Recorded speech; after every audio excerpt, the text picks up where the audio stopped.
Reading 83 from the Psychological Commentaries on the Teachings of Gurdjieff and Ouspensky by Dr. Maurice Nicoll. Birdlip, July 27, 1943. The Opposites. Part 1. Tonight, we will speak about the law of the pendulum. By the law of the pendulum is meant the swinging of things between opposites. A pendulum swings from one side and then to the opposite side. We can see the law of the pendulum at work in nature, as in the change of the seasons from winter to summer and back again, to and fro, without ceasing, and in the movement of the tides and in the motion of the waves up and down, and so on.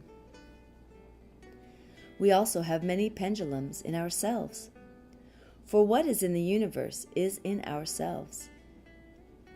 We can observe that we have pendulums swinging between like and dislike, between desire and disgust, between happiness and dejection, between love and hate, affirmation and negation, certainty and doubt, and so on.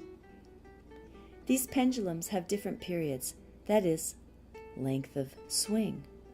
And like clocks, some go faster, some go slower in the same time. That is, they swing faster or slower between opposite signs. Also, there is the period of our lives which swings between the opposite signs of birth and death. This is the period of life. We swing physically from birth to death. We do not, however, see the opposite swing. Many things are said in ancient literature about the opposites, between which all things swing to and fro, as between checking or limiting forces. You must not think that when it is said that things swing to and fro, it means that there is no law governing it all. It means that there are checking forces at work. It is said in the book of Ecclesiasticus, not Ecclesiastes, all things are double, one against another. Let us take this phrase, all things are double, one against another. What does it mean that a thing is double? It means that to everything there is an opposite, through which it exists, and by which it is opposed. As a rough example, darkness implies light as its opposite, and light darkness, and together they make one thing, a double thing that we might call light-dark. One thing that divided becomes light or dark. Or to take a psychological example, sorrow and joy are opposites. They are one against the other, and together are a thing which is double, which we might call joy-sorrow. Notice also that sorrow destroys joy, and joy sorrow. They are opposites, and so are mutually destructive. Or again, hunger and satiety are opposite states. As hunger is appeased by eating, the opposite, namely satiety, or even disgust, appears. Then the swing of the pendulum into satiety is followed by its swing back to hunger. What we must see is that hunger and satiety, although so contrary, form one thing which we can call hunger, satiety. And they are inseparable, although one is against the other. That is, you cannot have one without the other any more than you can have a stick with only one end. In this connection, compare the above remark of Ecclesiasticus, all things are double, one against another, with an observation made by Philo in the 1st century A.D. Philo, who was associated with the school in Alexandria, says, "That which is made up of both the opposites is one, and when this one is dissected, the opposites appear." This is a very interesting view of life if you care to reflect on it. Let us take another ancient reference to the opposites, in this case from the strange piece of esoteric writing found in the second book of Esdras, from the 3rd chapter onwards, in the apocryphal Old Testament. Quote, "The woods of the trees of the field went forth, and took counsel together, and said, Come, let us go and make war against the sea, that it may depart away before us, and that we may make us more woods. The waves of the sea also in like manner took counsel together, and said, Come, let us go up and subdue the wood of the plain, and there also we may make us another country. The counsel of the wood was in vain, for the fire came and consumed it. Likewise also the counsel of the waves of the sea, for the sand stood up and stopped them." 2 Esdras 4:13-17. In this passage, the idea is expressed that everything is kept balanced by means of the law of opposites. One thing checks another. That which checks or destroys another thing can be thought of as its opposite. The woods think it will dominate the world, and the fire consumes it. The sea thinks it will overrun the plains, but the sand checks it.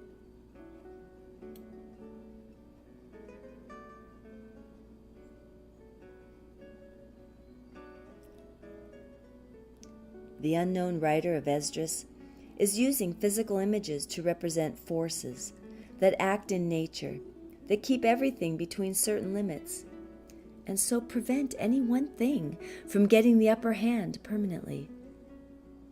You can think of endless other illustrations of one thing checking another.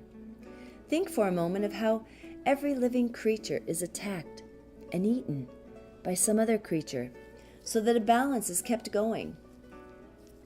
This balance is the result of the work of the opposites. The law of the pendulum indicates that there is a swing to and a swing fro in all things. But after a point in either direction, there is a check, and the opposite force begins to exert itself. We can see for ourselves that as a pendulum swings further and further, say to the right, it gets slower and slower until its motion reverses and it swings to the left. That is, the opposites, if we term them right and left, alternately have power. Notice that when the pendulum is fully to the right is weakest, and the left begins to have power, and vice versa. Sometimes you can see this expressed in psychological experience, as when a man is violently against something and takes an extreme attitude and suddenly swings to the opposite viewpoint. Many of the phenomena of sudden conversion belong to this pendulum swing. There is the case of Paul, who persecuted the early church with the utmost energy and hatred, and suddenly had an experience that turned him in the reverse direction. Now, at this point, I must say to you all that it is not at all easy to understand the opposite forces and their work, which is always double, and so requires double thinking. We think in terms of one thing, comparing it with another thing. We do not think in terms of two things simultaneously. We think in terms of one force, and find it difficult to think in terms of two forces, and impossible to think in terms of three forces. At present, however, we are speaking of two forces, opposite in their nature, which govern or limit all things and prevent too much excess or deficiency. All phenomena, all visible things, all events, all earthly life take place between opposite forces or opposite poles, now swinging this way and now that, so that war follows peace and peace war, and famine follows plenty, and plenty famine, and so on. When we begin to realize this, we can understand that time is different at different times. On a small scale, we realize that if we have a good time today, we may have a bad time tomorrow. It is really the law of the pendulum. The idea is expressed in Ecclesiastes. To everything there is a season, and a time to every purpose under the heaven. A time to be born, and a time to die. A time to kill, and a time to heal. A time to break down, and a time to build up. A time to weep, and a time to laugh. A time to mourn, and a time to dance. A time to cast away stones, and a time to gather stones together. A time to embrace, and a time to refrain from embracing. A time to seek, and a time to lose. A time to keep, and a time to cast away. A time to rend, and a time to sow. A time to keep silence, and a time to speak. A time to love, and a time to hate. A time for war, and a time for peace. Notice that the opposites are mentioned throughout the above passage, and that the meaning is that in one part of time things go well, and in another they go badly. Or in one part of time one plants, and in another part it is absurd to plant. Just imagine if one should always plant and always be born, or always build up, or always weep, and so on. The passage quoted above meant that everything comes to an end and turns into its opposite in time. I emphasize the last words. Everything comes to an end in time, so that one thing is replaced by its opposite. What do you mean by the end of a thing? Have you ever thought? The end of sorrow is joy. The end of weeping is laughter. The end, in fact, of everything we know in this life of time is its opposite. What shall we call the end of this war? We shall call it peace, that is, its opposite. And what is the end of peace? Why, it is surely once more war. And what is the end of pain? Is it not that relief from pain for which we have no exact word? It is very interesting to try to think of words that really express opposite states. When we catch a glimpse of the idea that all life lies between opposites, we begin to realize what controls events, and also that life is controlled. We might at this stage say that everything is the result of two opposite forces that tend to counterbalance one another, and so to produce a balance in all things. We find an example of this in the physiological working of the body, where it seems as if health is the result of a balancing of opposite or antagonistic systems, chemical and otherwise. The ancient Greek physician Hippocrates, who lived in the 5th century BC, taught that health was a harmony or balance between different forces or elements, and illness the result of one or another becoming too strong. We might also think that the psychological health is of a similar nature, the result of two or more factors in balance. In the ancient sacred temple of Delphi, 2 inscriptions were written for those to read who entered to consult the oracle. One was composed of the famous words, "Know thyself." The other, less known, was, "Nothing too much."